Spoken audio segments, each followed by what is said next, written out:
Lho piye ta cah iki? Posisi ngene iki mboten ateges kula wedi. Kula wani sekecap padha sekecap karo sampeyan niku merga kula wani penemban. Ora kok kula perkara wedi. Kowe wani merga kene ana anak-anak Pandhawa. Lho, mbok kandha bali. Ijen padha ijen karo sampeyan. Nganti sampeyan iso menang karo aku. Meguru karo wis 20 taun. Gong.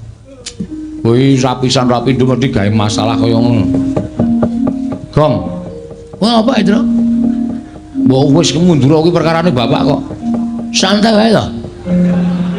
Kowe goblok bener kok goblok piye? Ha iki nek ora digawe masalah terus piye mengko bar limbukan bubar. Nganggo utek ngomong.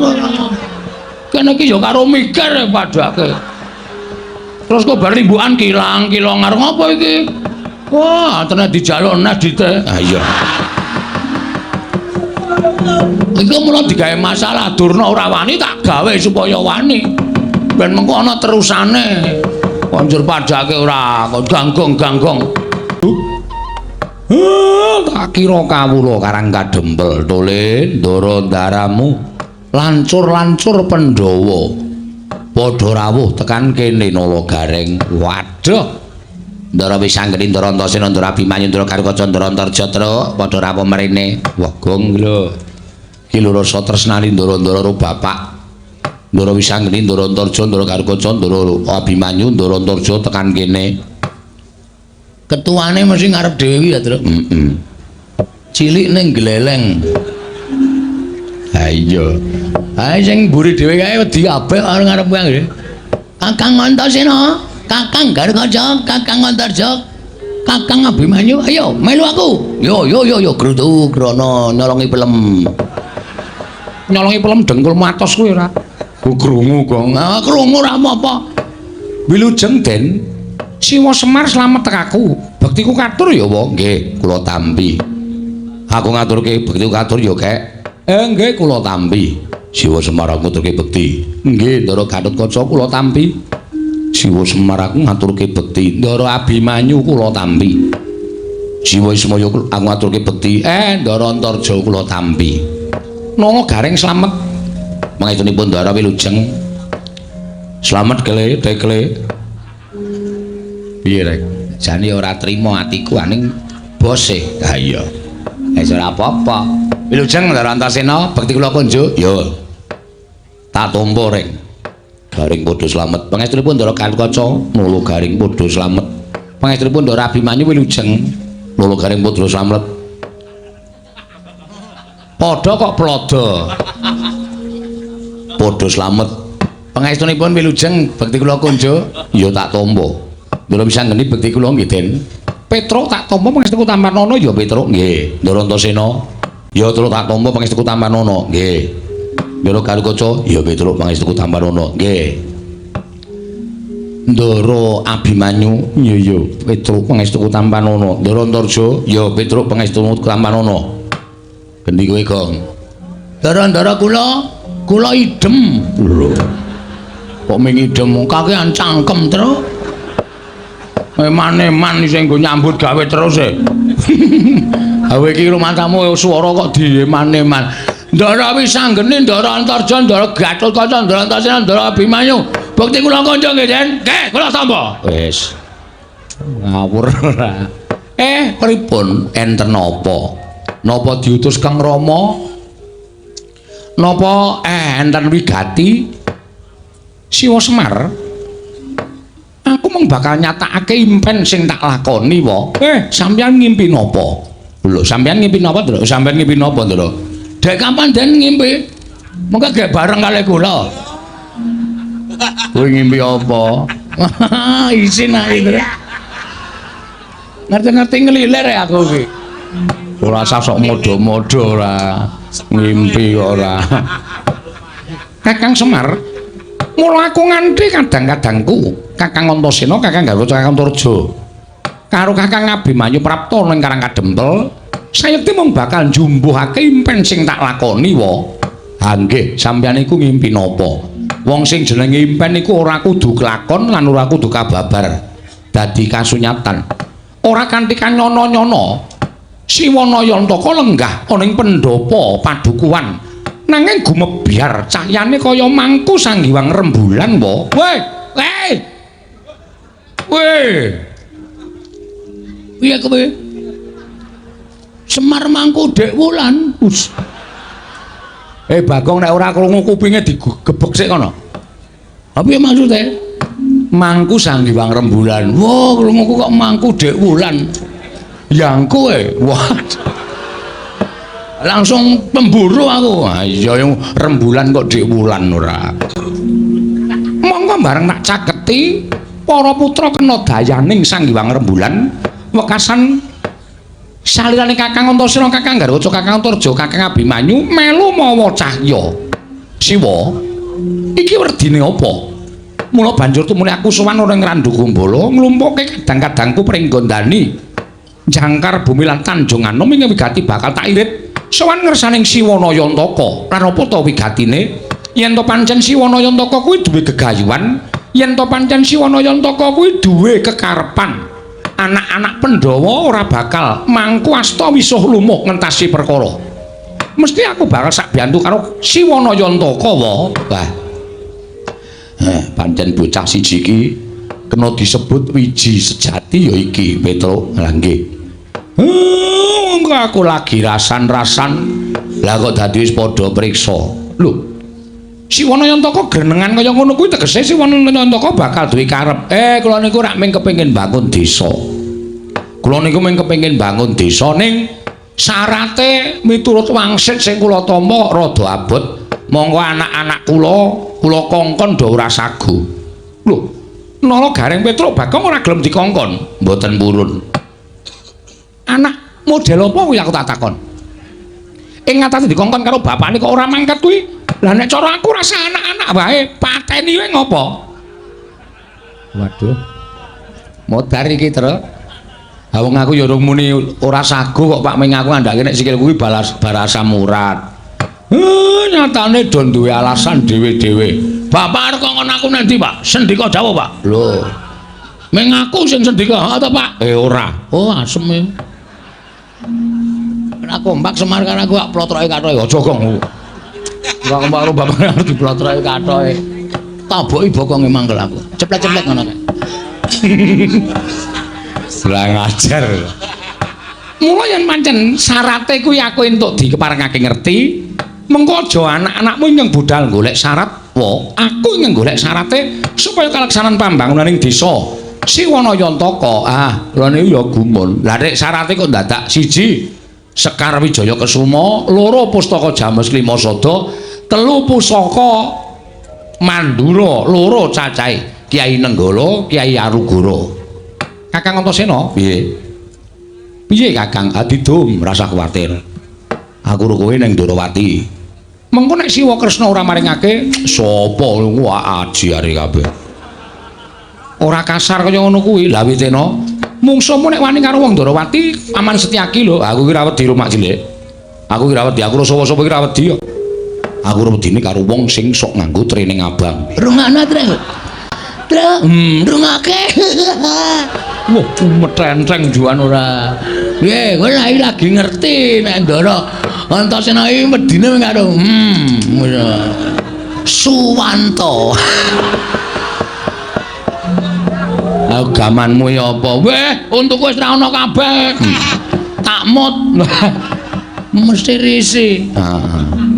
Kuwi. Mengko didum. Lah terus sing ning Ngamarta kuwi dipasrahke karo anak-anak sing ditresnani karo para pemuda Pandhawa. Sapa? Kakang Garwaca karo Abimanyu. Oh, Kakang Garwaca karo Kakang Abimanyu. Oh, iki rak anak emas. Wanggri suwan negara Ngamarta. Ngono. Pandhawa lilih kabeh. Kowe lah cocok. Lah terus sing ning Mandura, Kakang Antarja. Ora ana kancane, ben dikancani Bagong. Kula mboten iso niku. Lah ngopo? Nek awake rada meriang e. Gong, ming ning Mandura kok. Wah, Mandura iki gawat e. Baladewa e, Tru. Nek nganti kosowan mrana ajeng nyuwun ngambil Nenggala kali Alugara. Kepiye? Matane ra mlek. Nenggala disile dugang cangkemmu. Modar ora kowe. Kowe wae kono sing melu. Aku lho sik asikilku asam urat kok. Garang wae. Lho iki tangane cikle miprate kira sikile becik kon tekan Mendraya manarmu piye to? Nganu mawon kula usul Ndara Antarja piyambak mawon. Den kendel lho nika. Tenan luwane ndi dhewe wae wani nggih Den nggih. Ya saura-urane ana kanca, mongko kanca sing tak cocoki ming kowe Bagong. Waduh. Wis ngerkos iki wis. Ngerti aku ora melu wayangan acarane ngene iki. Ya ora melu wayangan ya ditakokke wong kowe iki termasuk favorit e. Hah? Termasuk favorit. Nggo ngilangi lumut. Kae kaporit. Favorit ngono lho. Ha iya. Wis rasa disilaki kudu saguh. Lah nek ngoten kula mung kari manut mawon, Ndara. Lah kok Karang Kadempel dayoe ndlidir kaya ngene. Nala Gareng dalem, Pak. Sawise putra-putra Pandhawa iki kok kasepuhan sing rawuh. Lho, sapa iki? Sapa terus aku ora ketutupan bokonge Semar. Begawan Durna, kasepuhan Gong, kasepuhan mayit. Lho. Mayit dengkulmu. Begawan Durna. Ate sengkune mau ketoke melu mlebu bareng weruh. Anak-anak Pandhawa komplit nang kene kok njur nglesot metu meneh. Sajake gila sajake ayo. Wong ki nang ngres tumindak eleke mesti weruh kanan iki mesti wedi sik kok, Tru. Wis ben dibageke karo Bapak. Bagekno Pak rawuhe Begawan Durna. Nek ana apa-apa iki mumpung ana putra-putra Pandhawa mesti ora bakal wani tumindak piye-piye. Penemban wilujeng gandhap bleguduk suaru gembol Sumorante. Ya Semar, slamet tek aku. Pangestuku Tampanono ya Semar. Kula pundi nggo jimat. Penemban Durna bekti kula kunjuk. Nala Gareng tak tampa pangestuku Tampanono. Lho nggih, sanget anggen kawula murid dadosaken jimat. Bekti kula penemban. Oh iya Petruk tak tampa pangestuku Tampanono ya Petruk. Nggih, wilujeng. Bekti kula penemban. Oh iya Bagong. Pangestuku Tampanono ya Bagong. Ngene nggih, sanget anggen kawula kok mboten nitih kuda. Hus. Ora tau numpak jaran. Oh nggih ampun. Ngapunten lho ming nyuwun prisa. Kowe takon ning sengkring ning ati. Nggih nyuwun ngapunten karang ya ming takon kok. Eyang Durna wilujeng. Wis anggene slamet tek aku wis anggene. Bektiku katur ya Eyang. Iya tak tampa cah bagus. Eyang Durna slamet rawuhe Eyang. Lho, iki Antasena. Heeh. Slamet Antasena pangestuku Tampanono. Eyang Penemban bekti kula kunjuk. Iki kaya suarane Abimanyu. Kasinggihan mekaten. Bekti anu pangestuku Tampanono ya Abimanyu. Kula pundi nggo jimat Eyang. Bekti kula kunjuk Eyang. Iki kaya suarane Gatotkaca. Radya ora permana mlebu ning padukan Karang Kadempel. Inggih, ingkang wayah ing pringgondani. Pangestuku Tampanono, Gatotkaca. Eyang bekti kula kunjuk. Lho, iki kaya suarane Antarja. Inggih. Pangestuku Tampanono. Kanjeng Eyang bekti kula kunjuk. Iki kaya suarane Irawan. Inggih, dasar kepara nyata. Pangestuku Tampanono Irawan. Inggih, Kanjeng Eyang bekti kula kunjuk. Iki kaya suarane Janaka. Inggih. Bekti kula kunjuk Kanjeng Eyang. Tak tampa Janaka pangestuku Tampanono. Wah. Oh, cangkeme Bagong. Iki senengane bebeda kok, Gong. Seneng ya aku. Ayo pendhita gleleng ning mripate lamur. Dadi ora nek dienggo dolanan ki iso. Wong ora ana Janaka kok ya. Apa iki kaya Gatotkaca kaya Antarja. Berarti wis lamur ta, Tru? Oh ya, mulane kae apa kacamatane digandulke ning dodo kae apa? Dinai rantai. Nah engko nek ora permana sapa-sapa terus dipasang. Penemban, enten apa? Rawuh wonten ing Karang Kadempel. Iki ngene ya Semar. Prantaku ning Karang Kadempel kuwi sepisan tilik marang kayuwananing kulawargamu lan anak-anakmu kabeh para Panakawan. Dene ndungak Angkalara, praptaku iki ora saka karepku dhewe nanging aku diutus dening anak Prabu Duryudana. Lan kacarita anak Prabu Duryudana kuwi ngimpi Semar. Nyumpena pancen kepara nyata. Lah, sumpernanipun babakan menapa? Nalika semana anak Prabu Duryudana paring dawuh kalawan aku, yen to 7 dina kepungkur mau ngimpi ketemu karo kowe jroning pangumpen. Nalika semana gumebyar cahyamu mawa teja. Mongko nalika kowe lungguh katon banget yen to kowe nembe mangku sang Hyang Rembulan. Nalika semana kowe paring dawuh kelawan anak Prabu Duryudana. Sinuwun. Monggo kula aturi ngasta.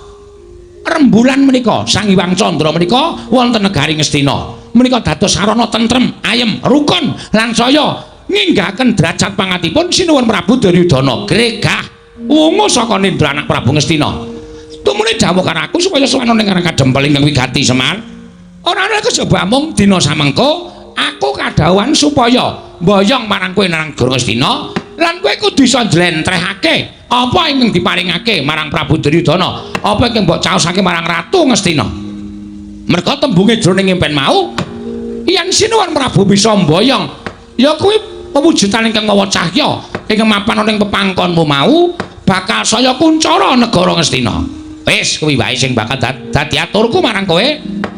Yen kowe saguh ayo mangkat, ning yen kowe ora saguh sebabe apa? Marang kowe matura. Lah kok kabeh do ngimpi aku ki ngopo? Dadi lakone, Pak. Semar bangun desa. Ha iya. Wis diwangsuli wae. Bapak kersane piye? Nek kersa ya mangkat. Nek ora kersa omong karo Begawan Durna kuwi. Ora gelem rono ngono. Alasane apa-apa? Amboyenmu kumat apa ya? Bapak ya amboyen. Nek lungguh dadak masangi krikil. Dipas-paske. Ngomong, Pak. Ha engko nek Begawan Durna nesu perkara aku ora gelem ning Ngastina. Lho. Ha iki ana nom-noman pendhawa iki nggo ngapa? Ten pendanang iki. Gus. Kuwi kok karo bendarane kok. Ndara Antasena ana, Ndara Gatotkaca ana, Ndara Antarja ana. Naming kon Jatasi Durna sagung nggih, Den. Hah? Sing tetek ta. Rasa ora ndirasa kepenak. Sago ta Ndara Antasena? Ya nek Eyang Durna salah tur ora kena dikandhani, nek tumrap aku hukume Antasena ki sapa sing salah tur ngeyel, wajibe dijotosi. Kosek. Perkara iki aku ora bakal ngeyel. Perkara iki aku ora bakal ngeyel. Ning aku mung kepengin ngerti Semar kuwi gelem sowan ning Ngastina apa ora? Nek gelem ayo tak boyong. Nek ora sebabe apa? Ming kuwi tok aku ora bakal ngeyel. Nuwun sewu. Kula niki lagi arep duwe gawe. Lho, ngapa? Mecah sirahe Bagong apa piye? Bagong. Arep dipecah sirahmu. Wah, pecahe sik to. Iya. Ora ngawur nino. Sang arep kok ora ngapa-ngapa diwarai. Wah, geceke sirahe. Urung ana masalah kok. Gawe masalah, Pak? Oh iya. Lah kok bapak kok ya manut iki piye iki? Kok ya oh iya. Sing ngomong sapa iki mau? Bagong. Tak kira Ndara Wisanggeni. Ah, beda. Wisanggeni cilik kok. Aku gedhe kok. Beda no. Nek aku gedhe nek ditemes kok tambah gedhe kok. Nuwun sewu, kula niku nedeng gadah damel. Lho, kowe duwe gawe apa? Kula kepengin bangun desa. Mula nem-neman Pandhawa sami rawuh wonten mriki, lancur-lancur Pandhawa sami rawuh wonten ing papan mriki, mergi kula kepengin bangun desa. Mujudake desa ingkang kebak karukunan, kabagyan, katentreman lan nampi berkah Wang Mahanasa. Monggo syarate nggih pinten-pinten syarat sing kula ajeng kula gayuh. Nek nganti desa niki kula tinggal, napa sing kula jangka ora bakal kasembatan. Semar, pripun? Kowe iki tekan Ngastina ming sedhela, ngono? Tekan Ngastina ming sedhela, ming matur ngesanipun anak Prabu Duryudana. Sinuwun kawontenanipun kados mekaten, menika wujudipun mekaten, menika wujudipun kados mekaten lan naminipun mekaten. Mergi menapa panjenengan ngimpi ing mekaten menika jalaran tegesipun artosipun mekaten. Meng kowe cukup ngono wis rampung, kowe njaluk bayar pira? Nggon ngomong kuwi njaluk bayar pira? Dijoli duit pira kaya apa? Aja meng yutan, yen perlu miliar. Aja meng miliar, yen perlu triliun. Kuwi kok bakal diparingi dening anak Prabu Duryudana. Nek kowe nampa duit saka negara Ngastina, uripmu ora kaya ngene iki, iso nggo bangun pendopo, iso nggo bangun teras, kowe iso tuku kendaraan.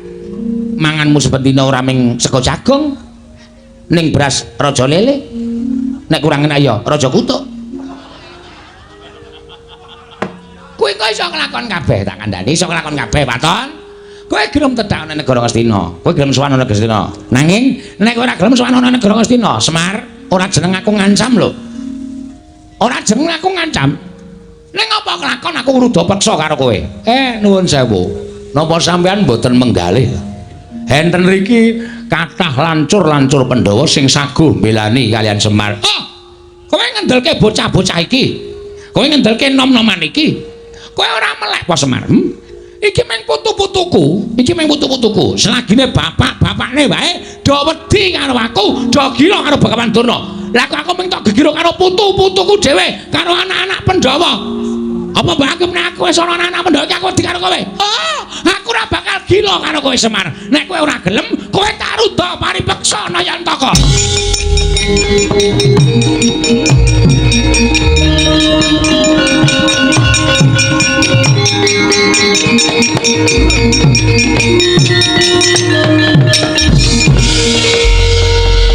Ngandel ora? Bocah iki arep ngopo iki? Hei. Arep metenteng ya, Pak? Ayo metenteng tunguk ngisor, tunguk dhuwur metenteng keleke pasrai. Wis tak semprot. Nandana? Loh, iki Bakong. Arep apa kowe? Sampeyan wau ngendika pripun? Semar nek tekan negara Ngastina ajeng mangkahi pinten miliar? Pinten triliun? Sampeyan tahu Semar niku mata duwiten? Sampeyan tahu ngerti lho, Semar niku teng pundi-pundi njaluk bayar? Mboten. Semar niku ndongani sajan wae digawe dit ra gelem. Semar niku mimpin genduren wae disangoni ora gelem. Apike Semar teng mriki niki lho. Nek perkara negeske impen tok Semar terus njaluk duit miliar, duit triliun. Niku anggape bapak kula niku mata duwiten apa piye? Heeh. Nek bapak kula niku duweni penemu duweni jati diri ora gelem rawuh teng negara Ngastina, niku sebabe bapak niku duwe gegayuhan. Inggih menika mbangun desa. Monggo syaraté angel, syaraté kudu digayo. Nek bapak ninggalke desane teng negara Ngastina tegese bapak niku mementingkan diri sendiri tapi tidak mau tahu tentang keadaan orang banyak. Wah. Edian Bagong kata-katane apik. Meneng sik Antasena. Wah. Wak totok ndasmu lho kowe. Weh, lali aku tak kira kowe bolone Durna. Ana mburine Durna e. Nun ngapunten niki lagi serius sampun dikisro omongan kula. Lho, terus sampean kok dadi nek pancen kok ora gelem tak boyo marang negara Ngastina, kowe tak rudha paripeksa. Bapak ngendika, napa sampean mboten wedi niki enten lancur-lancur Pandhawa. Anak-anak Pandhawa. Selagine bapakne anak-anak Pandhawa wedi karo aku, apa meneh bayi-bayi, putu-putuku, anak-anak Pandhawa. Aku ora wedi. Nun sewu lho, mulutmu harimaumu. Kowe nek omong nganggo dipikir, ngoten. Nek ngendika nganggo dipikir aja waton ngendika sak penake dhewe. Nek sampean ngendika sak penake dhewe, ngrekoso urip sampean teng Karang Kadempel. Terus kowe arep ngapa? Kula mewakili bapak mboten ajeng tindak teng negara Ngastina. Lho, piye? Tegese kowe wani karo Bagawan Durna. Lho, piye ta cah iki? Posisi ngene iki mboten ateges kula wedi. Kula wani sekecap padha sekecap karo sampeyan niku merga kula wani penembar. Ora kok kula perkara wedi. Kowe wani merga nek kene ana anak-anak Pandhawa. Lho, mbok kan do bali. Ijen padha ijen karo sampeyan. Nganti sampeyan iso menang karo aku. Meguru karo wis 20 taun. Gong. Kuwi rapisan rapindo mesti gawe masalah kaya ngono. Gong. Wah, apa itu? Mbok wis kemundur kuwi perkarane bapak kok. Santai wae to. Kowe goblok kok goblok piye? Ha iki nek ora digawe masalah terus piye mengko bar limbukan bubar. Nganggo utek ngomong ora. Kene iki ya karo mikir padake. Terus kok bar limbukan kilang-kilang arep ngopo iki? Wah, tenan dijaluk nes dite. Ha iya. Iku mula digawe masalah Durna ora wani tak gawe supaya wani. Ben mengko ana terusane. Konjur padake ora kok ganggong-ganggong. Lha nek ngono kowe wani karo Bagawan Durna, sing tak wedeni apamu? Bagong? Gandeng aku tak bengok wis ceng-cengan. Mulai iki ayo padha didadekake. Ayo metu Jawa. Ora bakal wedi arek. Ayo. Wah.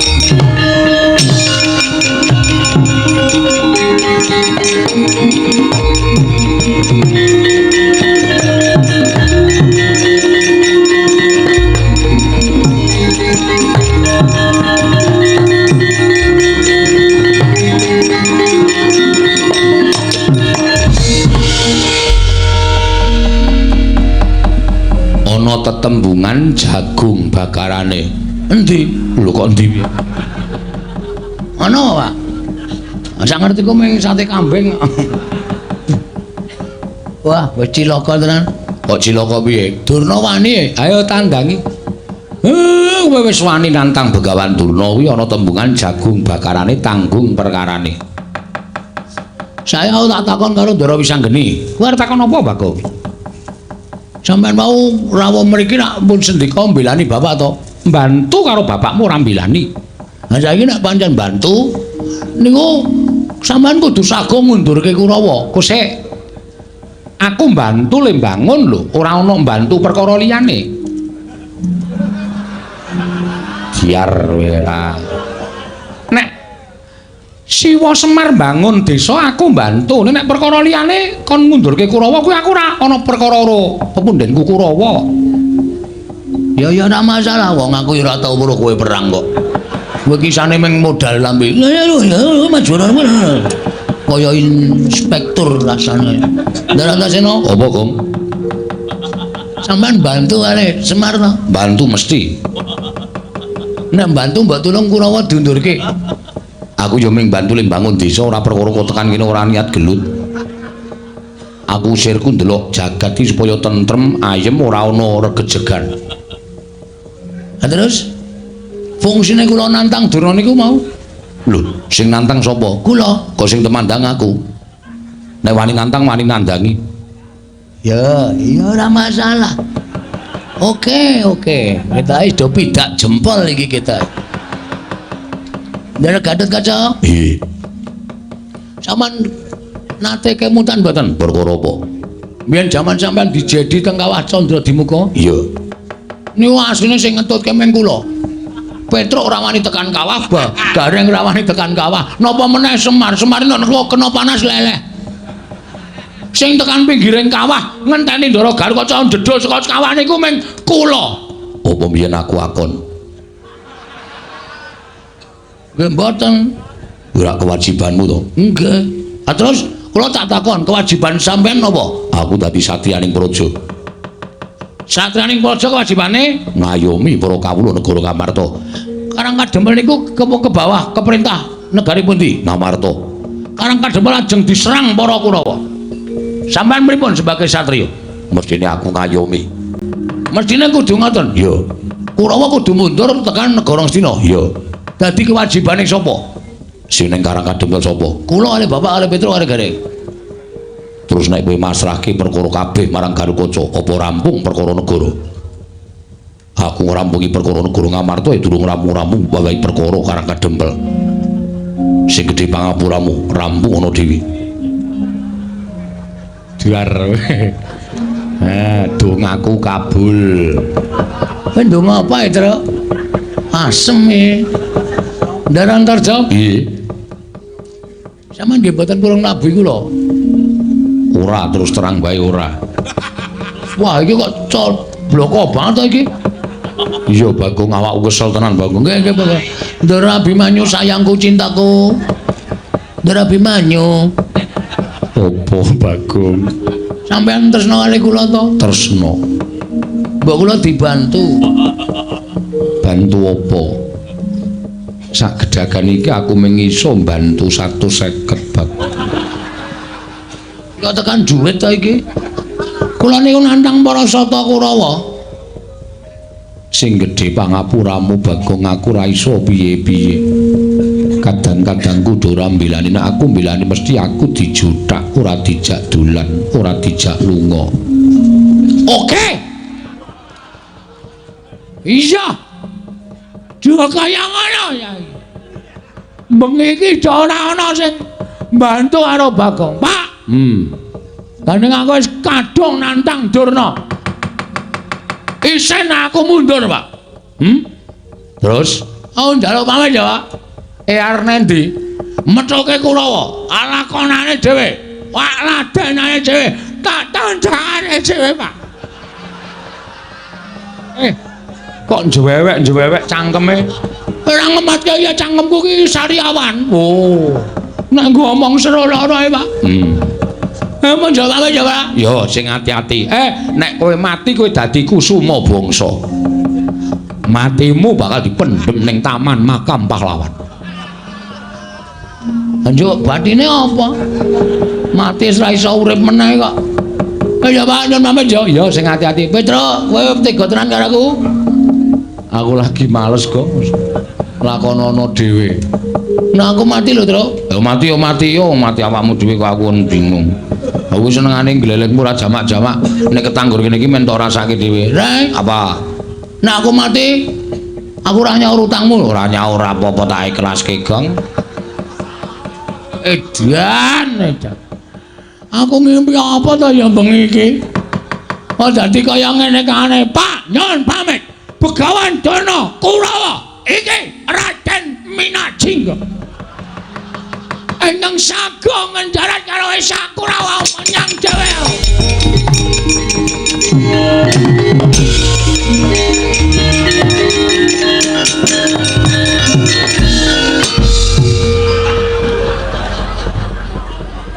Kok tekan kene? Aku liwat mburi omahe, Pak. Aku bareng tekan ngarepan kok rasane tratapan keweden. Terus menggok liwat mburi omah. Mulane pitike do bubar kabeh. Lagi do angrem. Kok marahi bubarke pitik. Tru, mbok orane to, Tru. Aku bantunen. Gong, ngapa kowe ngejak omong aku? Ora sayang karo aku abdimu ora tok belani kowe. Ora usah kuwatir, sing maju aku. Tenane.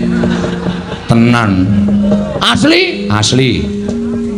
Ming dhewe. Karo Kakang Garukaca, ya Kang. Iya. Karo Kakang Antarja, ya Kang. Oh, Dimas. Karo Abimanyu. Ya nyu ya. Inggih, Kakang Mas. Asem do mbeda aku. Tak plotroke kathokku. Aja. Mundur ngono. Mangkel aku wis tratapan lho. Mangkel aku nek carane ngono gusonaga aku nek lakon Semar Bangun Desa. Lho, kok omong apa? Adeg-degan aku. Asem saestu Den. Iya, tenan. Wah, asem iki. Iki mbantu ora? Mestine aku mbantu. Wong Kakang Antasena kale omong kaya ngono kuwi takon. Wah! Kowe waduh. Kok tak pecah ndasmu lho kowe. Kok dugang barang gemes aku. Angseng tenan.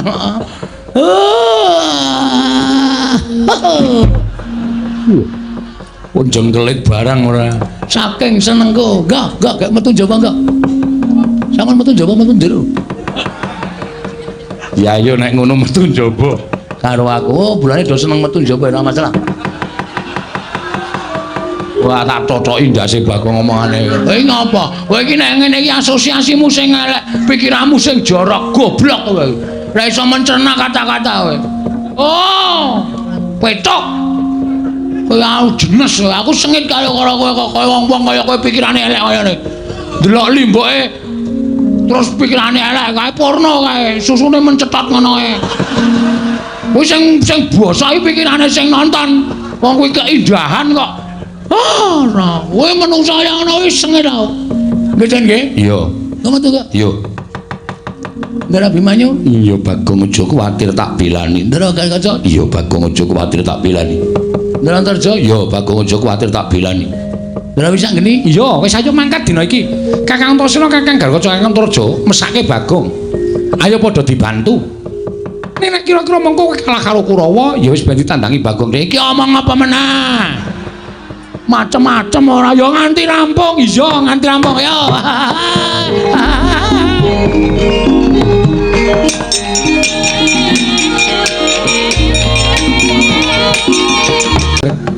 Mula tumuli kula luwung medal saking Karang Kadempel. Pripun Kakang Durna entuk gawe napa mboten? Oh. Pancen Boyong Semar niku ora gampang. Nggih. Niki wau nganti kula gegeran karo Bagong. Oh, lah terus enten mriku Bagong nantang kali kula. Mula terus kula jak metu jaba ning pancen bocah ora gelem metu jaba. Niki kula ngerti. Nek Bagong niku janjane mingetapake para anak-anak Pandhawa sing nalika semanten pun prapta wonten Karang Kadempel. Lah terus ampun nganti napa gegayuhan anak Prabu Duryudana menika gagar-wigar. Oh, ngaten. Lajeng diketapake para Sata Kurawa. Oh nggih, ngestaken dawuh. Ken Boyong Semar sapa dadi palang kudu disingkirake Dipati. Oh nggih, Dursasana. Lho. Oh wis krungu ndikaning Kakang Mremban Durna nggih, lajeng paringipun Kurawa diketapake ya aja nganti ana ingkang cicir sapa ing palange karepe Kakang Durna Boyong nglawan Semar. Singkirna ya Dursasana. Nggih, ngestaken dawuh, Pak. Ayo ora ketang klungsu nek melu padha budal iso ae kula diraken Kakang Mas Moha pas kula diraken.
Pranggul mungguing ajurit kepapak bawanyo bentar bawatnyo bentar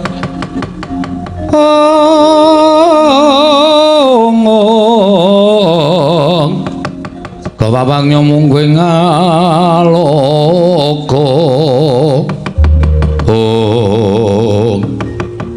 Antasena Pakde Surtayu ya. Lah kok dadi kowe ngaglah ning dalan. Monggo sing ngendikake Begawan Durna yen to Bagong ingkang wani nyentulani rembuking Bapa Penemban Sukalima. Bagong pasrah karo aku, Pakde. Perkara tentreming Karang Kadempel dipasrah karo anak-anak Pandhawa. Nek Pakde Kurawa arep mboyong karo ya kuwi kakekne Semar, aku sing ora ngeparangake lan aku sing ora ngiklasake. Mergo kakekne Semar lagi duwe gegayuhan yo kuwi bakal mbangun desa Karang Kadempel. Mula saiki Pakde kundur. Lho, bali piye? Baliku kudu mboyong marang Semar Badranaya. Nek ngono Pakde arep nekat. Ora wira-wira entas malam-malam bakal tak putung. Ya, wis tak antepi pancen kudu dadi pasulayan. Ning nyun ngapura lho Pakde nek kira-kira anak-anak Pandhawa kurang ajar karo para pepunden Sata Kurawa. Ora usah dadak ndirasa ewo, pekewo. Ayo. Gage bubarno para Sata Kurawa. Nyuwun mangapura nek aku kurang tata krama karo Pakde-pakdeku Kurawa.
Mati ya.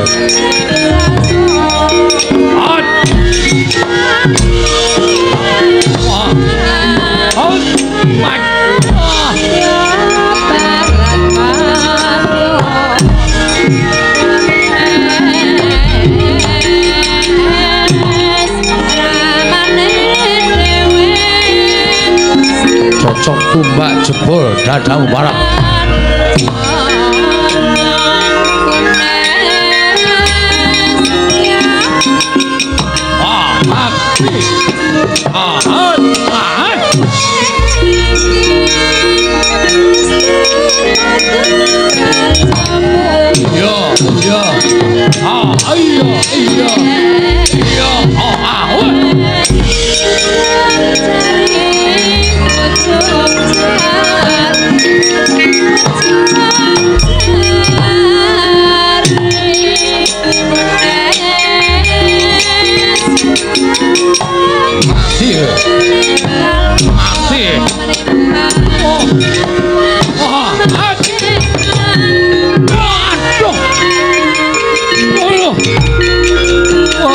Mati aku.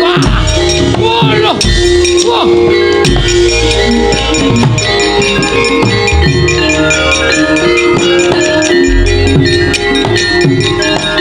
Minggir.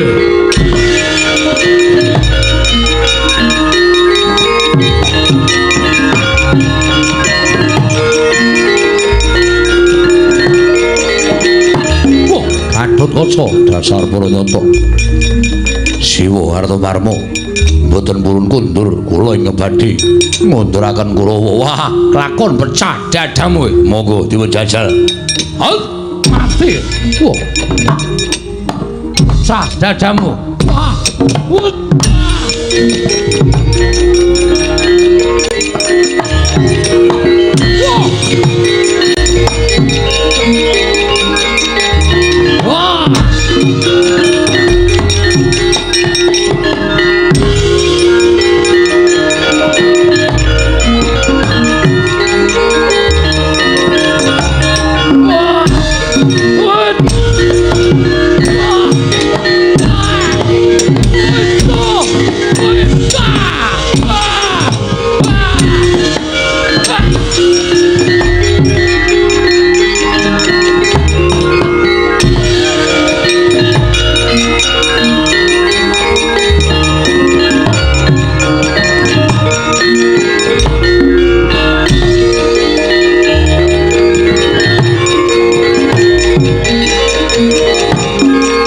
Antarja?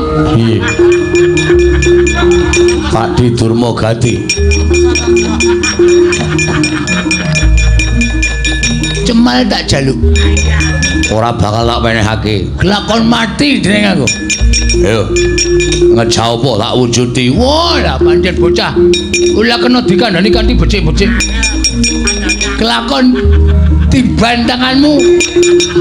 Tiban tanganku dene di tanganmu. Melocot silam. Oh tibano mati ae. Modal ae. Weh, Dian. Tanganku keju-keju Antarja. Modal ae. Aduh. Wah.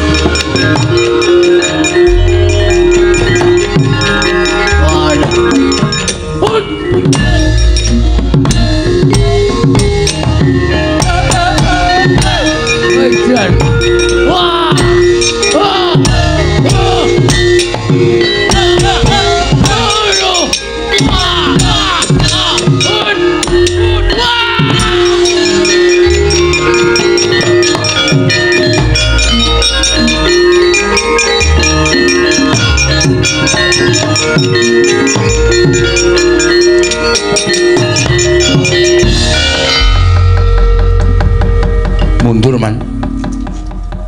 Para putra Pandhawa ingkang jagi dhateng Semar. Menawi kula kaliyan paman tetep badhe maju menika mangke malah kirang-kirang bejanipun wonten kurban. Kula semanggaken. Kese-kese sertayu wonten dawuh. Mungsamu sapa? Antasena man. Weh, lah ora pati ndugaman. Tenan to wis tak bedhene anak-anak Pandhawa mesti melu ngayomi karo Semar. Mundur-mundur. Iya. Kono ngaso kono. Iya. Bejah kula man. Mungsuhmu sapa Kartomarma? Anak kula Pringgondani Gatotkaca. Nyamber ngiwa, nyamber nengen. Sampluki sirah kula kan.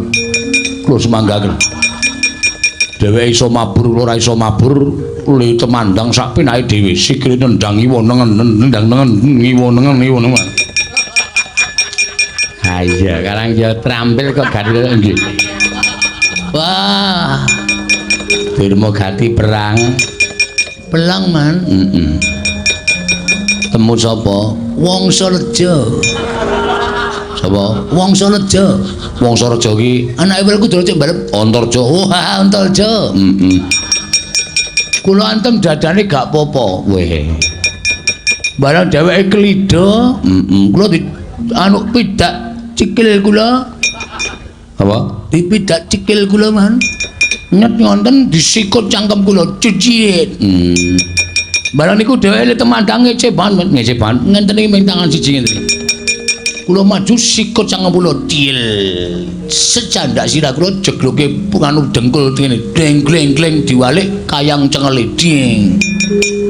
Kok kaya aku ora iso mbayangi to. Mang mriki. Sampeyan dadi kula dadi Antarja. Kira-kira iso apa kowe mraktekke? Lho apal man. Sampeyan maju, hop ngandani to joloke bludak. Maju mulai, sikut cangkeme. Yes ngenten. Terus tangane ngenten iki set, ngenten iki terus tampani tangan kiri jegloke raine jegloke dengkul blek. Terus gondono diwalik antil cengele. Ngenten iki. Oh, ngono to ping pindho. Oh. Yes sit ngenten. Iki wale set ngene terus diganteni duduk ngenten iki. Kewan iki. Mane cilik kok terus dienggo praktek ora. Sak pinahe dipun cak madya mawon. Ah iya. Sapa sing urung maju? Man. Kuku langsung maju, Man. Ya, maju. Wani apa kowe? Wani. Mungsuhe lho, Man. Mungsuhe akeh. Wedan. Sapa wae? Antarja, Antasena, Gatotkaca sing ketok Abimanyu ya ana karo Panakawan. Wah, lata. Gugu karepe dhewe. Arep mungsuh sapa? Kuku kula niku wong tuwa. Nenek iso Antasena, Antarja, Gagah. Gatotkaca kuku kula dukumba den. Kok malah montor to? Kula dukumba ndase. Anak Pandhawa pira-pira kula paten kabeh. Maju kuku. Kula terus mikir tantane. Ya maju.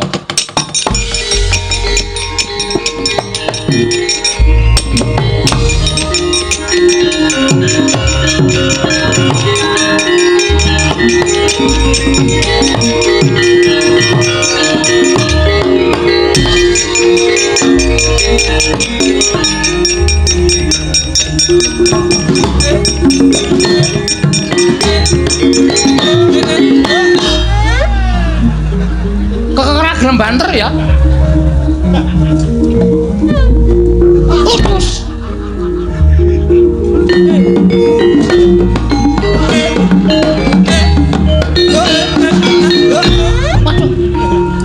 Tekadno caganim. Sesekali iki ora bablas. Pokoke sak entuke korban. Gagah Gatotkaca ya gelem, Antarja ya gelem, Antaboga Antasena ya gelem. Mama mati kabeh kowe.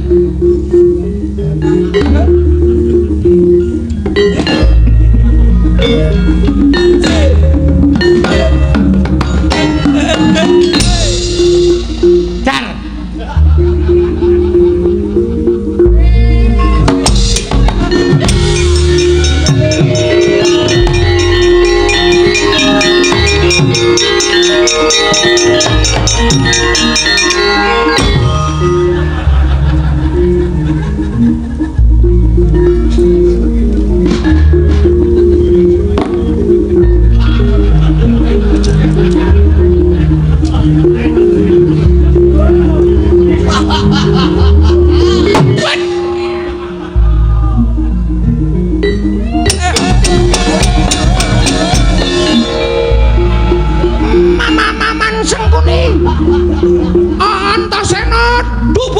Gugur. Ketiban pusaka kula tembus gigir prap teng walikan. Citraksi sing iso matani Antasena. Pengumuman. Citraksi iso matani Antasena. Antasena almarhum. Kena pusakaku. Pengumuman. Mama-maman. Sesengkuni budak. Mama mangrungake. Antasena mati saka tangane Citraksi. Assalamualaikum.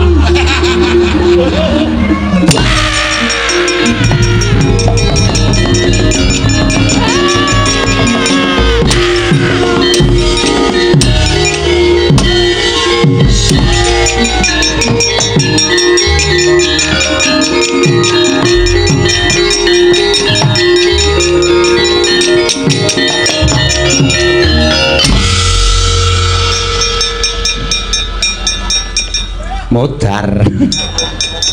Ora sembodo karo ling-gleleng. Cit.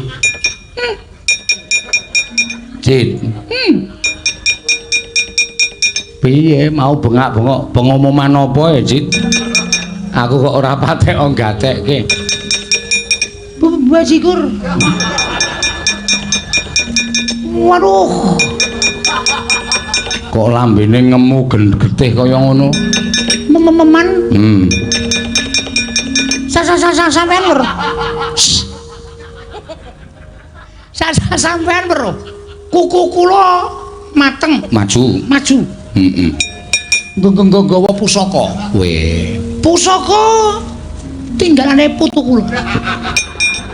Piye to cah iki? Tinggalane mbahmu. Mbah kula. Heeh. Pusaka kula tumpake teng Gendewa. Pusaka kula embat-embat. Iya.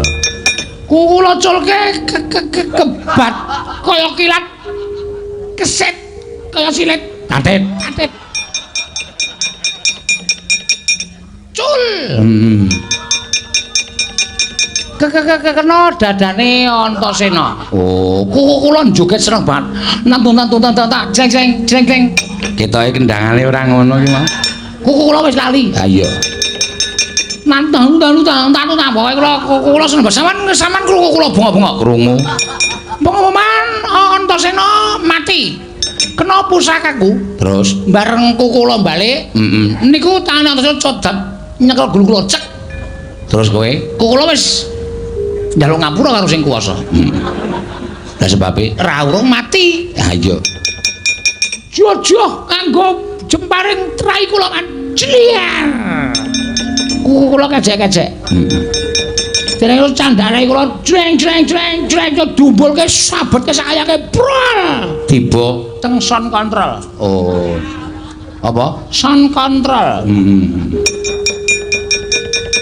Terus teng mriki niku. Oh, ayo mulane rasa aleman. Burung kuwi nek nganti ketemu Panakawan apa ora hancur lebur awakmu. Mula aku iso omong karo kowe ta, aja sok wani karo Antasena. Antasena kuwi wong digdaya. Nek nganti kowe wani, padha karo kowe wani karo mala ikat. Nek wani karo Antasena, aku ra iso ngomong kowe ayo mundur, kok kowe dadak maju, cah goblok. Man ada apa ya, Man? Ana apa kok kaya keweden? Di. Madhep rene. Ngono. Terus ora wis. Kowe ngawur. Ngawur piye? Sing tak nggo nyocoki cangkemku apa? Ayo panahmu to. Lah kuwi salah. Nek kowe areng ngentemi karo aku nyocoki panah ki nggo panahmu dhewe ora njaluk panahku. Apa namu ngenengi karo aku kok? Mau kena tenan ora? Ora. Sedrato kaya kena. Tak kembet. Edan ran. Aku ki goblok-gobloke wong. Ame dikempet kok bongae ra jamak-jamak. Walah, kok kaya rumah saku kaya rasane padha e. Sosone nek ngempet ra mendelik-mendelik. Saedan. Pak Deku Kurawa iki janjane lucu-lucu lho. Mengko pakartine aku ra seneng, aku seneng pakartine lu tak uripi ning kasatriyan tak nggo hiburan saben dina. Apa padake ngoningon? Paling pejajalan ora? Kok metune arep wani po? Lho, menggenake. Ora arep wani ngopo wani? Karo Antasena wani demen modar apa? Ayo ta? Wis kono mundur. Mundur. Bali. Patih Sengkuning ora gelem bali jotosi wae tadi. Hah? Piye? Patih Sengkuning ora gelem bali jotosi wae. Iki serius. Aku soalnya dendam. Tak tese apa? Waduh. Guayane kaya cah enom tak tese. Iya, tak balik. Sapa nek ya Kurawa sing kira-kira iso gawe seneng. Iso nggo tombo kesel iki sapa nek? Wis ra ono to. Wah, Antasena. Ora minggat dibancu do maneh dadi apa barate.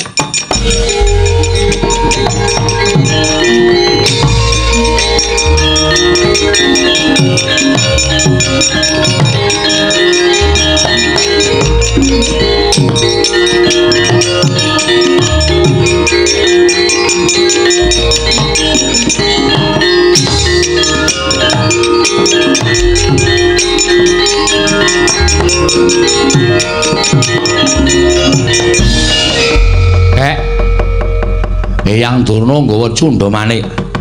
Ngamuk punggung Suratamtaha Nirbaya Nirwikara. Tak pasrahke marang Kakek Semar nek nganti anak-anak sing methuke ndak malah katriwandan. Kula aturi seminggah, Ndara, mang semingkir. Durna kula balekke teng Sukalima ndak dadi maksiat.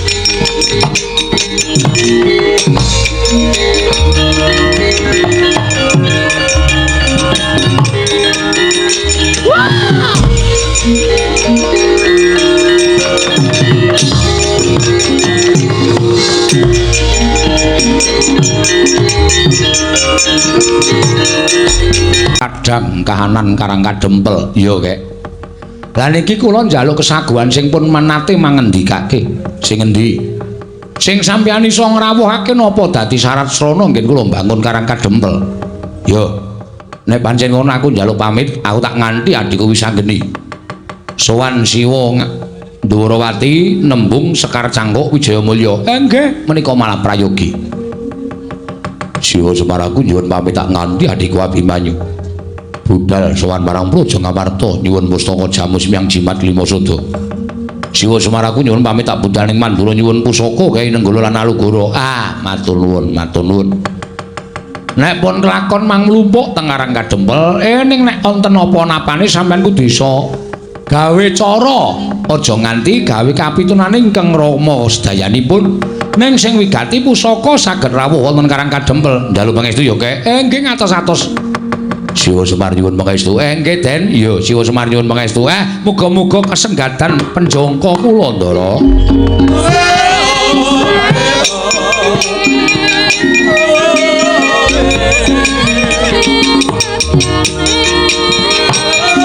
Ingkang sira aturake kalawan Wakmi Ndrawati.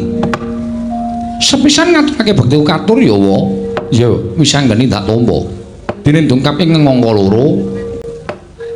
Pratako ning negara Ndarawati sowan ngersane Kanjeng Ndarawati mau sayekti ora kok para Pandhawa ingkang utusan. Nanging aku pancen diutus nanging dudu punden Pandhawa. Ora ana li kejaba mung Siwa Semar Badranaya. Lho, Kakang Semar iya wa? Lah wigatine apa? Dene Kakang Semar utusan lawan Ratmajaku sakarone marata gage matur ingkang tetela. Ngene ya wa. Nalika semono aku kuwi ngimpi. Jroning pasumenan mau aku weruh Kakang utawa Siwa Semar Badranaya mangku Sang Hyang Candra sumarot cahyane. Nanging ora mblerengi. Wekasan sapa ing cedhak lawan Kyai Semar dadi kedunungan sorot ing mapun ning anggane sapa wae ing cedhak lawan Kakang Semar. Ngono nggih. Iya. Tumuli aku nganti kalawan putra-putra Pandhawa sak petara sowan marang Karang Kadempel nanjake marang Kakang Semar Badranaya utawa Siwa Semar apa to sababe lan werdine impen mau. Lah kok jemel ndara dasih impen ingkang nak lakoni wa ketitik Siwa Semar impen ingkang nak lakoni wa ketitik Siwa Semar Badranaya bakal duwe gawe. Lah dalah. Kakang Semar bakal duwe gawe. Iya wa? Lah duwe gawe apa nggih wis anggeni? Ora kok duwe gawe tegese pribadining Siwa Nayantaka dhewe nanging Siwa Semar bakal duwe gawe ya kuwi mbangun desa Karang Kadempel. Tumuli aku nglawan para putra saguh sak biyantu kelawan Siwa Badranaya. Jernyatane Siwa Semar gedhe lelabuhane tumraping para putra lan punden Pandhawa. Mula ora ana ilang yen to aku kelawan para putra kabeh bebantu marang botripoting Siwa Nayantaka. Ya, wis anggene kuwi bagus. Kuwi apik lan becik. Awakmu ing Ndarawati rumajang. Nanging nalika semono Siwa Nayantaka tumuli paring dawuh bakal kelakon penjangkane ya kuwi nggone bakal mbangun desa Karang Kadempel. Nanging ana syarat srana ingkang kudu dilakoni dening Siwa Nayantaka. Tanana ya kejaba mung Karang Kadempel ora ketang amung tulung kedheping paningal kudu linenggan pusaka Ndarawati ya kuwi Sekar Wijaya Mulya. Mula wa gandeng para putra ing pandhegan anakmu Drepsila geni iki wis saguh mbantu marang Siwa Nayantaka. Tumuli aku tinuding mbudidaya sarta matur marang kenjenengane Ndarawati muga kepareng nggalih. Aku nyuwun Sekar Wijaya Kesuma bakal tak boyo marang Karang Kadempel. Mengko yen wis rampung nggone Siwa Nayantaka mbangun desa tak kondurake marang negara Ndarawati. Siwa Ndarawati Siwa Prabu Kresna.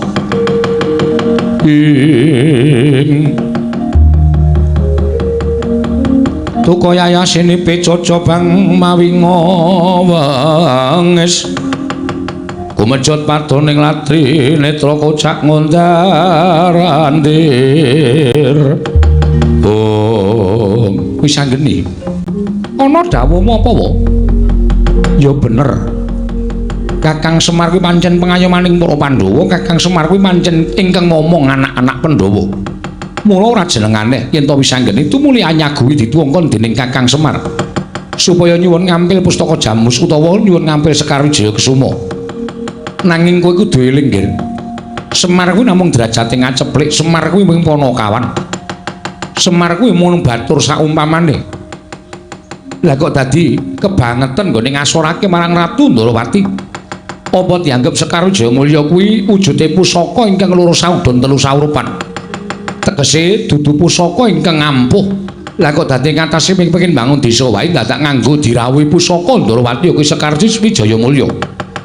Monggo Sekar Wijaya Mulya kuwi ora kena pisah lawan wakmu Ndarawati. Mula saiki ya nggih kowe tak utus baliya sowana marang Kakang Semar yen to Sekar Wijaya Mulya ora bakal prapta ning Karang Kadempel lan matur babar pisan yen to aku uga ora bakal ngaturake Sekar Wijaya Mulya. Mula Kang Sangka kuwi sanggeni aja gawe geger mbebuthek banyu bening kanan negara Ndarawati. Yen sira kulup Atmajaku isih ngabekti karo wong tuwa, mesti napa kang dadi dawuhing wong tuwa ing Ndarawati iki, sira anakku Drepsila geni, mesti mastuhu dawuhing wong tuwa. Mula Kang Sangka kuwi sanggeni matur marang Kakang Semar golek srana liyane wae, sak liyane Sekar Wijaya Mulya. Yen nganti wani Kakang Semar kuwi nyuwun ngambil Sekar Wijaya Mulya, mongko derajate ora padha karo Ratu Ndarawati. ateges Kakang Semar kuwi wis modho sarta wis ngasorake marang Drajating Nata ing Ndrawati. Aku ing ora trima perkara iki Wisanggeni.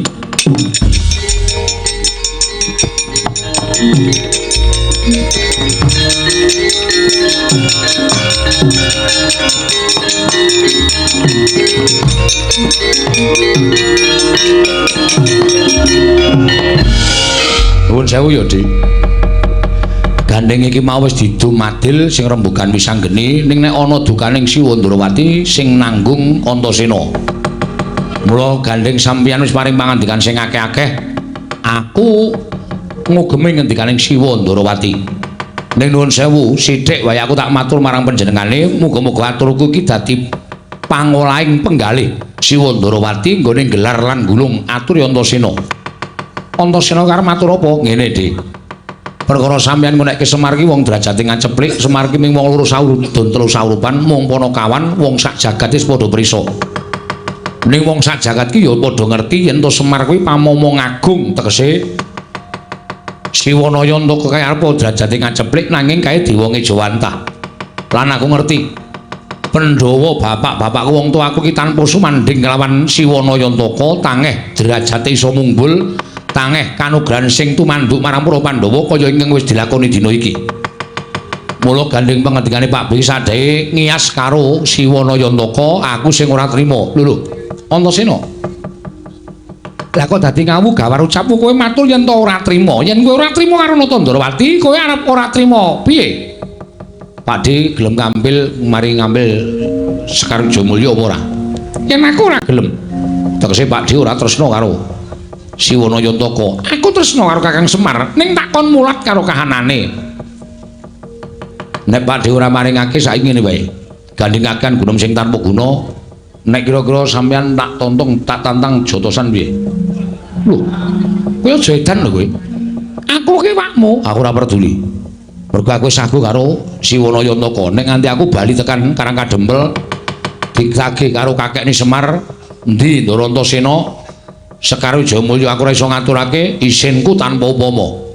Mula tinimbang aku isin karo mati itu marang Antasena, aku luwung milih mati. Dadi upama aku tak nantang karo sampean aku kalah, aku ora apa-apa. Tekaning pati tak lakoni nggonku labuh karo kakekne Semar. Kuwi la edan iki ora edan, iki tenanan. Lah kok dadi kaya ngono ucapmu? Mola. Yen ngono kok jeneng anak ingkang ora ngabekti karo wong tuwa, aku ngabekti karo sampeyan. Nek sampeyan ngregani karo kakekne Semar. Nek sampeyan ora ngregani karo kakekne Semar, nggo beda apa aku ngabekti karo Nata Ndrawati.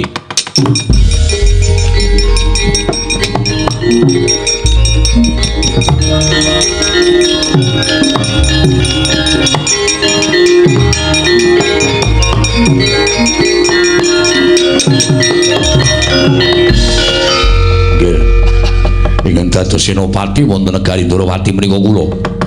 Menawi jenengan niku anggere Antasena menika badhe nantang dhateng Sinuwun Prabu Ndrawati, padha karo sampeyan niku wis ngasorke derajate senopati Ndrawati. Ingkang paman pun setyaki bagus. Wis ngene iki malah dadi geger tak lakoni sisan. Siwa Dawa melu ora? Wah mboten, Gur. Pun kula kantur ngaton ki mawon melu-melu malah ngrekoso. Nendi papanipun enten kadedayan Mak Cilik? Medal Jawi kene. Yo, tak lakoni nang mutu Mak Cilik.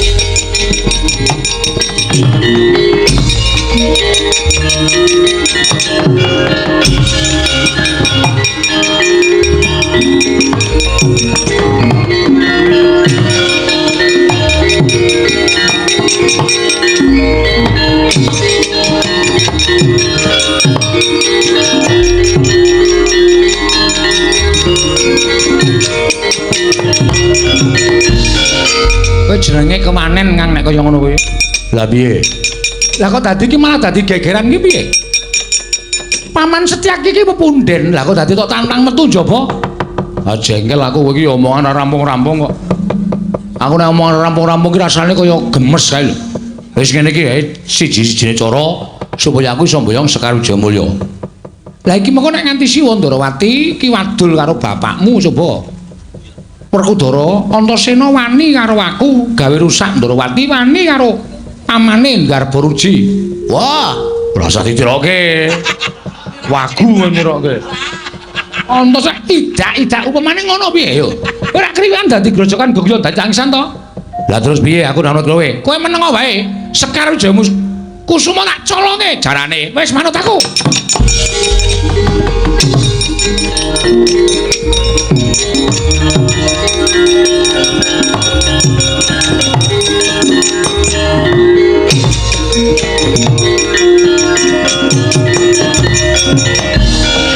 Wis dadi kaya ngene iki tak dadekke Mak Cilik. Nggih. Arep sampeyan iku kondang didaya ning Setyaki niku Senopati ora wedi karo sapa wae. Aulung tekaning pati yen to nganti Setyaki ora iso mbelani negara Ndrawati. Bagus. Semono aku Pak Mak Cilik. Aku luwung tekaning pati nek aku ora iso mbelani karo Semar. Ngono wae. Wenehke ora Sekar Jayamulya. Ora mbok wenehke dijajal. Mumpung durung ana critane Setyaki gelut karo Antasena, men disekseni wong manding. Ayo. Menang endi Setyaki karo Antasena? Kene marganing patimu, tangga tayoni. Setyaki aja kaya bocah cilik.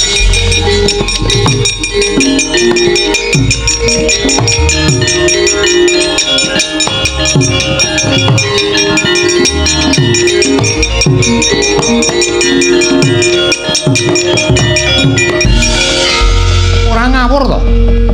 Setyaki iki wong tuwa. Inggih, nanging kula ngreksa dhateng asma panjenengan. Ning kudune ora nuruti marang mubal babalik nepsu kaya ngono. Antasena ya ngono. Lah kowe iki mbelani Semar iki kowe entuk apa to tak takon aku. Lah kok dadi kowe wani karo wakmu Ndrawati? Nganti tok labuh kowe wani karo makmu cilik. Garba ruji, kowe entuk apa coba aku tak takon karo kowe? Iki kok nganti gegeran. Upama Antasena gelut karo Setyaki nek nganti Werkudara ngerti mesti mbelani anake. Kowe engko diajar karo Werkudara. Kok ora mbelani kalian kula. Lah, rak kriwikan dadi grojokan to. Terus aku mungsuh Werkudara. Ayo. Ayo coba nek mungsuh Werkudara apa aku kira-kira menang apa piye? Nah, berarti iki ngene iki nek urut-urutane ateges aku sing menang. Ah, mboten saged. Ayo nek ora iso coba apa piye? Monggo. Wis to. Walah kendel kabeh. Lah kok ora iso delekke kaya ngono iki karepe piye? Aku mau carane kaya ngono iki.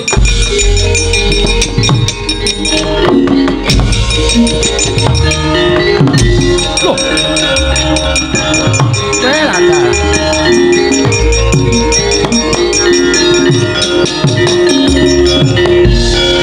Wong edan tenan. Pancen wong loro iki wong dugal kewarisan tenan. Setyaki wonten dawuh. Mak glibet ning antariksa kowe ora? Nggih, kula semrep nanging sinten? Wis anggeni. Lah wong Sekar Wijayakusuma ki tak lenggahke ning pagedhongan pusaka lah kok bocah kok. Wo lah eling-eling anake Janaka sing gerang senane nyolongi wong wedok. Sing cilik ya pinter nyolong pusaka. Setyaki wonten dawuh tunggune negara. Aku tak weruh kaya ngapa to karepe Semar iki kaya ngapa kaya ngono. Seno uga ora sowan ning Jodipati. Aku dhewe ora ngerti menyang endi dunune anak-anakku. Ning gandeng tumrap aku, Antarja, Gatotkaca lan Antasena kuwi bocah nom sing lagi rumagang. Mbok menawa ana bab lan ana perkara sarta nedengi lagi seneng srawung kalawan kanca-kancane sabarakane barep kakangku. Miat langening kalanggiwan aglar pandan moncar tinon ler kekonang surem sorot hitan badeng kasor lan bacaring purnameng gekono dasari mangsa katiga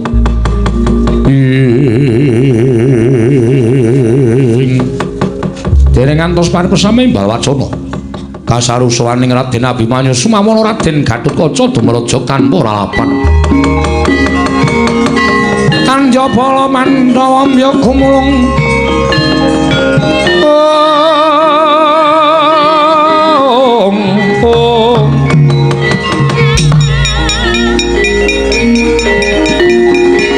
mangung sireng sata pura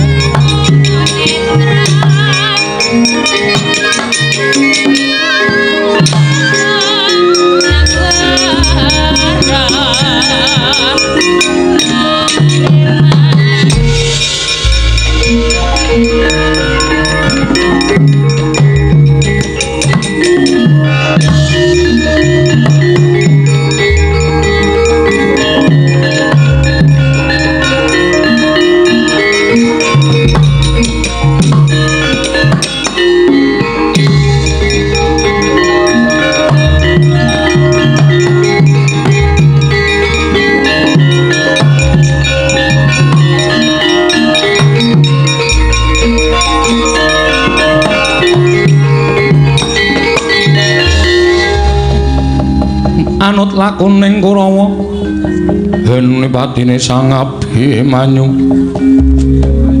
ana ing citra tandya Sang Satyaki magut ngambil sanjata Abimanyu ana wigati apa dene sowan tanpa tinimbalan lan nembe wae dadi rasananing para pepundhenmu Pandhawa inggih Prabu sewu kalapatanipun ingkang putra ing Tanjung Anom kula nyuwun pangapunten krana sawetawis wekdal kula mboten sowan wonten praja ing Amarta krana nderekaken sangganing para kadang ingkang kapandhegan dening kadang kula Penyayi Wisanggeni sowan dhateng Karang Kadempel inggih menika hamba bantu dhateng bot repotipun Siwanayantaka Kakang Semar Darbi gawe apa kulup netepi dhateng menapa ing sampun sinasmitakaken dewa tumraping kadang kula Penyayi Wisanggeni bilih Siwanayantaka wonten salebeting pasumpenan katingal mawa cahya tuwin namangku Sang Hyang Candra tumunten Kyai Semar badhe gadhah damel mambangun desa namung kemawon wonten syarat srana ingkang kedah linampahan apa syarat sranane nggir putraku Tanjung Anom mboten sanes kejawi namung ingkang putra Abimanyu dinuta dening Kyai Nayantaka supados nyuwun ngampil pustaka Jamus Myang Jimat Klima Sadawa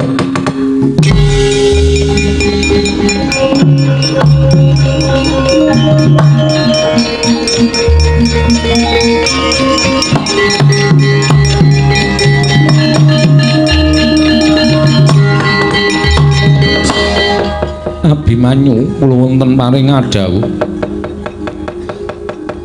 apa kira-kira Kakang Semar mestine ora bakal nambuhi babagan pustaka Jamus Myang Jimat Klima Sada yen to pustaka Jamus Klima Sada kuwi pusakaning para Pandhawa kuwi panguripaning kawula sak negara Ngamarta monggo ing atase Kakang Semar mung butuh kepengin bangun desa wae lah kok dadak abot temen syarat sranane kudu mboyong marang pustaka Jamus Myang Jimat Klima Sada kulup atmajaku bocah bagus mula bali marang Karang Kadempel matur marang Kakang Semar yen to Pandhawa ora keduga ngaturake pustaka Jamus Myang Jimat Klima Sada nanging bakal ndaturake pusaka lamun Kakang Semar bisa ngendikake apa to ing dadi gegayuane dene dadak mbutuhake pustaka Jamus Myang Jimat Klima Sada kulup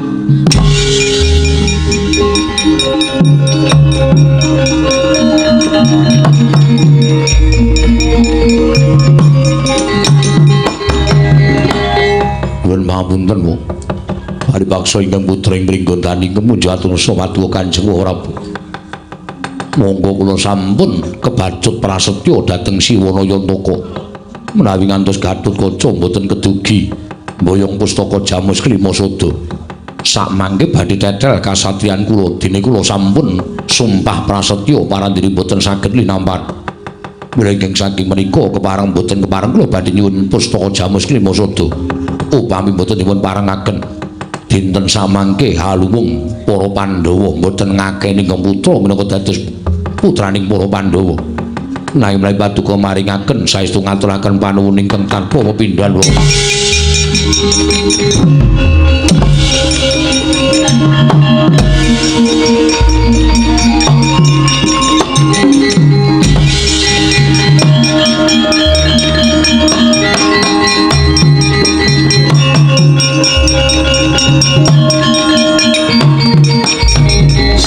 Sedewa kula wonten maring adhawuh sira Siadyaja nganti wedi kangelan pisan ingkang padha bandha yuda aku ora kepengin kawula negara Ngamarta weruh Werkudara ngajar kelawan anake Janaka milara kelan pajaning Si Abimanyu Sedewa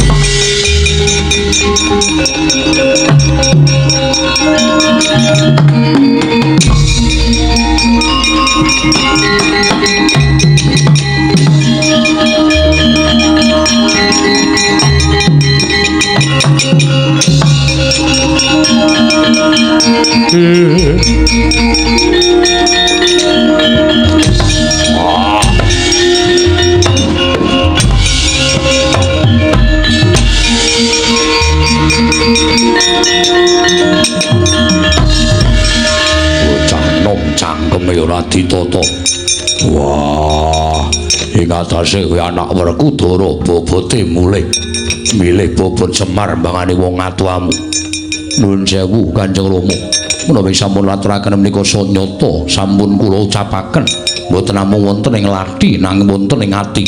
Menawi kantos kula mboten sagetaken maturaken pustaka Jamus Klima Sada. Badhe wirang bebarang raos sing manah kula luwung baya tekaning pati mutar tenane.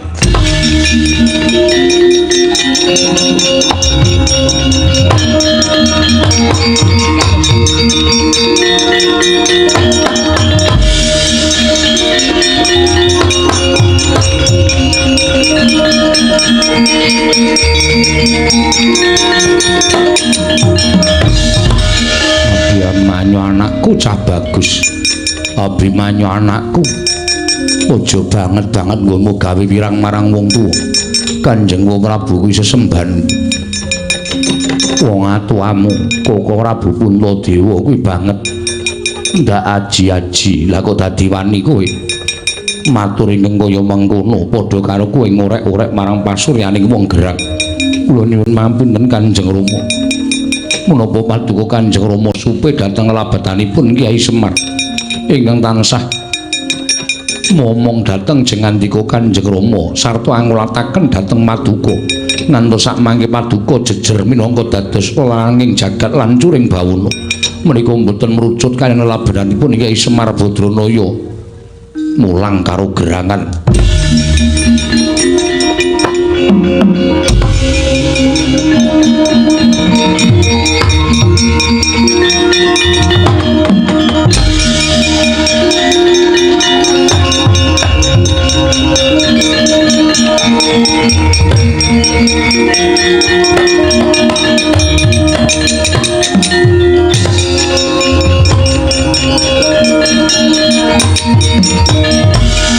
Katut-kaca wonten timbalan mundhak dadi rasananing para kamula sak negara Ngamarta ingkang padha ora seneng ingkang padha ora demen lawan sira lan bapakmu padha keplok-keplok mung perkara kaya ngene lho kok dadi nganti gegeran. Nggih Kanjeng Paman keparingipun pustaka Jamus Klima Sada nadyan tanpa dingerteni dening Kanjeng Koko Prabu Puntadewa nanging tak pundhut saka ing pagedhongan pusaka bareng Paduka gawanen aturna Kyai Semar. Kanjeng Rama lan Kanjeng Paman aku mengko sing ngurusi wong tak apa mengko Garukaca.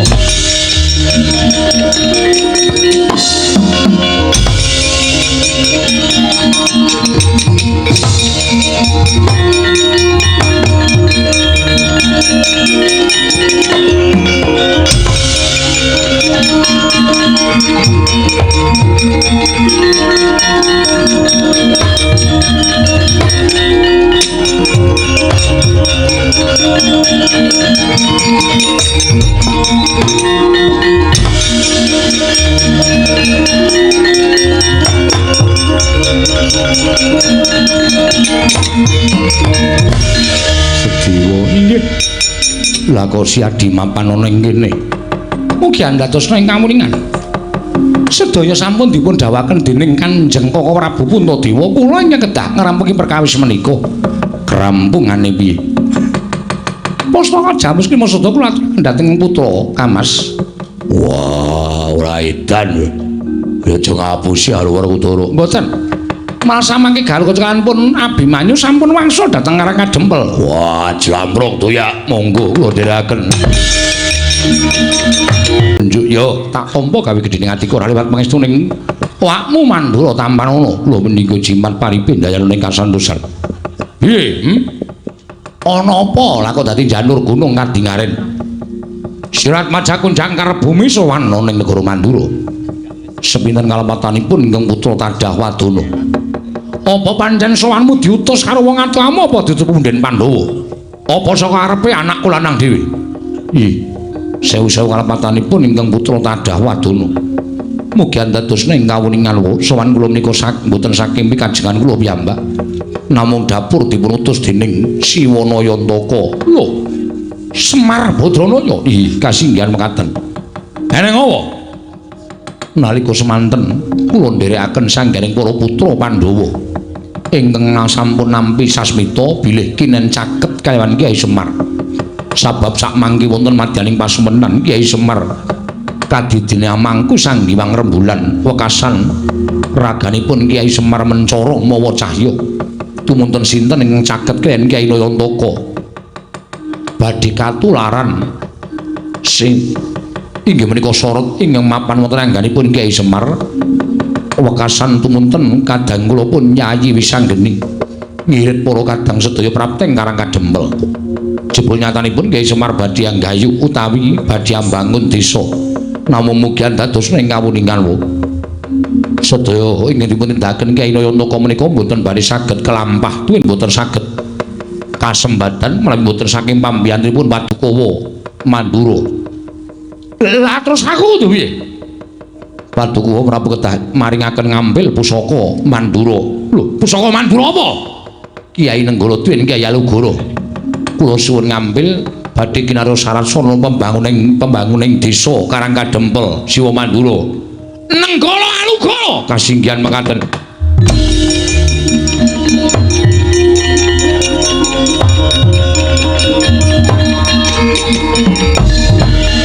Wonten so. Naka Bagindo, inggih wonten dawuh. Apa ingkang mbok aturake mau banget lho ning Yas marang Nata Mandura Prabu Baladewa. Kowe ngerti? Jagat gumelar iki ora ana ingkang dijuluk tiyang agung jaba mung Nata Mandura Prabu Baladewa. Selagi ning Nalendra sak pepadaku wae padha ngakoni marang Nalendra ing Mandura. Lah kok dadi ming derajate Semar kok ngiyas marang Nata Mandura. Lah kok ming derajate Semar kok ngilani karo Nata Mandura Prabu Baladewa. Njur saya tak takon karo kowe. Semar iki derajate apa? Ing atase mung kepengin bangun desa wae dadak nganggo syarat srana pusaka. Pusaka Nenggala ki pamunaing satu sekti. Kyai Alugara ki pamunaing satu sekti. Kowe dudu pusaka baen-baen nanging paring Sang Hyang Bathara Brahma. Duh aku nglakoni tapa ning tengah ngalas. Yen kudune Semar ki nyawang karo jejere. Jejere mung Panakawan, mung loro saudon telu saurupan. Jejere ming batur. Golek syarat srana ya aja dadak nganggo ngasorake marang derajating Nalendra. Yen kaya ngono kuwi tak anggap Semar kuwi ngina karo Nata Mandura. Semar kuwi ngece karo Nata Mandura. Antarja.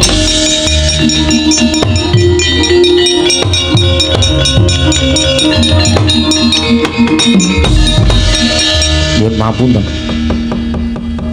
Bebasan sampun ngantos kok namung prapteng antaka nadyan dados bledug raganipun Antarja trimah kula mboten wangsul wonten ing Karang Kadempel menawi paduka mboten maringaken ngambil wujudipun Kyai Nenggala lan Kyai Alugara. Lho. Mekaten sampun dados prasetyaning manah kula. Wah, ladal jagat dewa Pandhawa yen kono kowe arep nyoba karo Baladewa. Yen ngono kowe ora wedi karo Baladewa. Ajrih wae nek wedi bali kula mboten wantun wangsul langkung ajrih kaliyan Kyai Semar. Menawi ngantos kula dipun dukani dening Kyai Nayantaka sabab sedaya sampun sami nyebat Kyai Semar menika pusaka ingkang bisa kandha jimat ingkang bisa ngucap bebasanipun idu dados geni. Menawi ngantos kula dipun sumpahi dening Kyai Semar menawa mboten nalungsa gesang kula. Yen ngono abot Semar mbane Baladewa. Nggih, nyuwun pangapunten paripawasa kedah mekaten iblis kowe.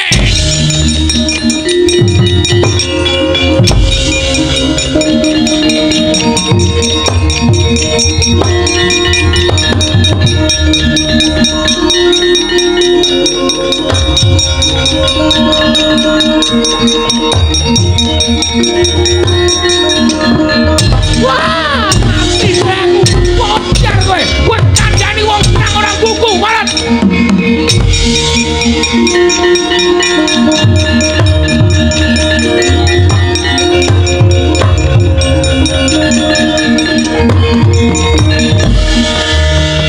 Siwa Mandura saya sepuh ora iso meper mubal babaling nganepsun mula sora karo Antarja sak gelem-geleme apa dianggep aku kalah karo sampeyan yen pancen sampeyan ora kena dikandhani sampeyan ora kena dileremake rasane ayo tak ajangi jembar legane atiku Antarja ora bakal mundur padhange wani petengane apa meneh.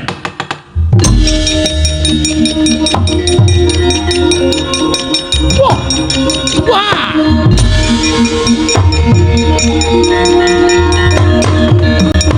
Yata laruta saking Gudha Sangkara kala yen amutusa sangsi. Wah, tobat kok dadi malang krek. Ning ngarepe wong tuwa. Wis tak antepi, Wah Prabu. Yen pancen sampeyan disuwuni ngambil pusaka, malah sajahe duka yayasinipe mula sora karo Antarja. Aku ki menungso. Nadan aku bocah wingi sore nang kedurungan rasa. Aku yang dijiwit ngrasake lara, yang ditabuk ngrasake lara, apa meneh dicempalani dening Wah Prabu. Ayo, nek pancen Ratu Mandura ngejak Sulaya karo wong jangkar bumi. Tajange jembar legane atiku. Wah, panusmane jajalan. Wani karo Ratu Mandura, jaluk mati cara piye? Koko Prabu, Koko Prabu.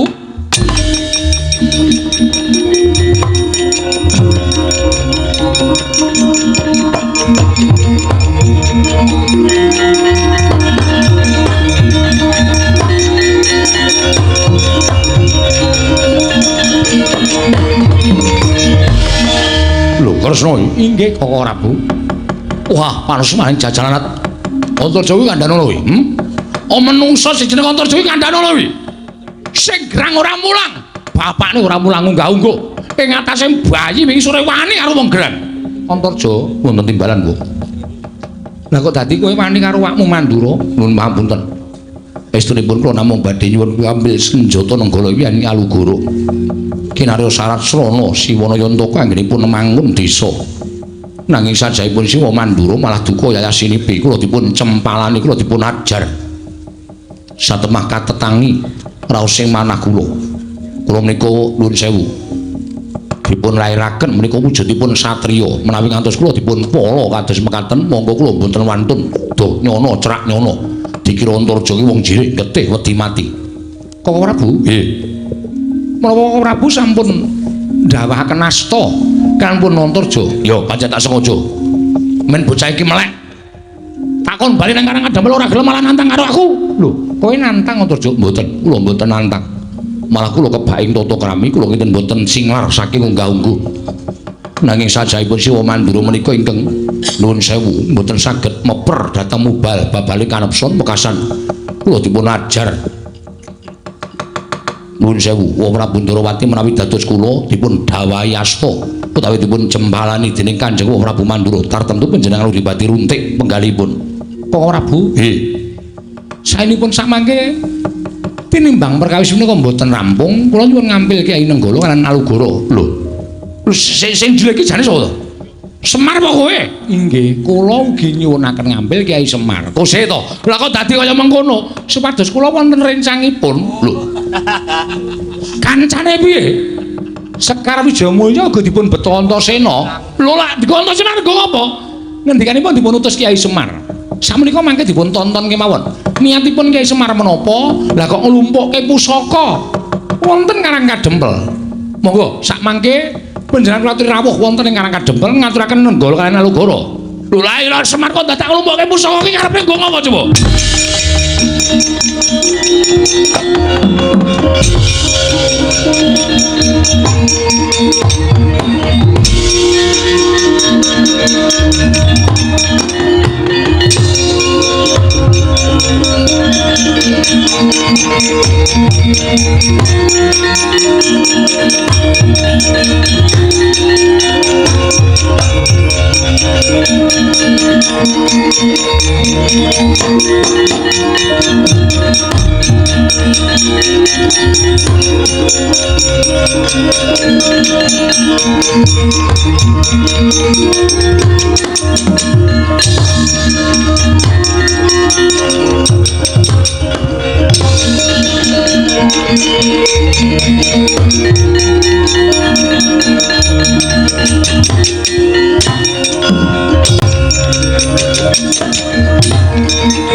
Andyapala Pandhawa mbiyuk gumulung mangung siring sata Kurawa ambahungke ing Ndarasena matur nuwun nggih. Iya kek padha-padha Ndara Gatotkaca matur nuwun. Iya. Siwa Semar. Ndara Antarja kok dereng ngaturake napa sing pun mangsanggupi. Anggen sampeyan kepengin utawi sagah ngaturaken pusaka. Siwa Semar nyuwun mangapura. Pusaka diasta dening Kanjeng Prabu Mandura. Kok sik Kakang Semar, aku tak takon. Lah kok dadi werna-werna penjaluke Kakang Kayantaka? Ya kuwi manunggalake pusaka telu. Wijaya Kesuma, Pustaka Jamus Klimasada lan Alugara Kyai Nenggala. Alugarane Kyai Nenggalane dereng ketok. Kok Prabu nggih. Alugara Kyai Nenggala dipun dadosaken setunggal mriku. Lho jane arep apa to? Mang dadekke siji riyen to?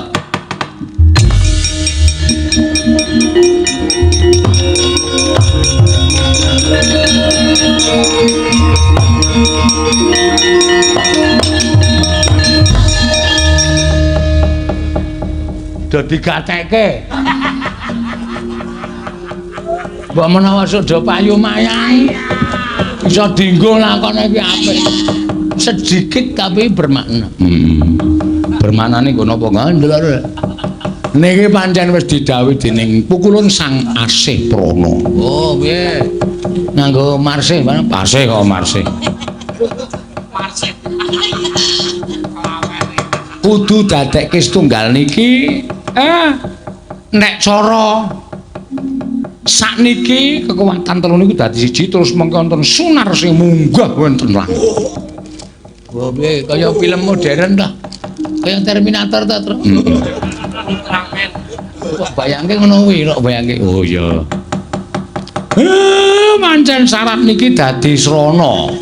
Inggih menika tumedhaking kanugrahan ingkang nami Wahyu Pamomong. Piye, Tru? Sip ta? Heeh. Duka kang napa sampeyan napa kula niki mengkari manut keparingi sing gawe jagat. Merga Pandhawa niku pamomonge wonten kalih Sinuwun Darawati kalih Semar.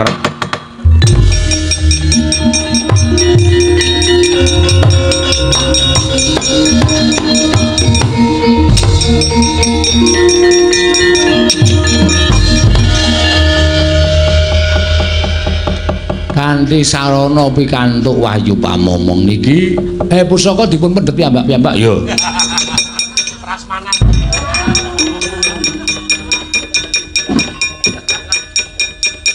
Janowo pusaka digawa inggih.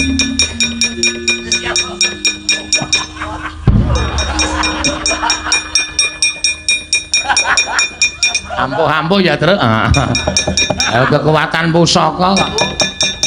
Niki dadi syarat lek kula iso mbangun desa merga wis sinampiran pakanan menapa dados pamomonging para kawula. Muga-muga mujudaken desa ingkang gemah ripah loh jinawi ayem tentrem rukun niring sambikala bagas kewarasan tasah sinanding ndara.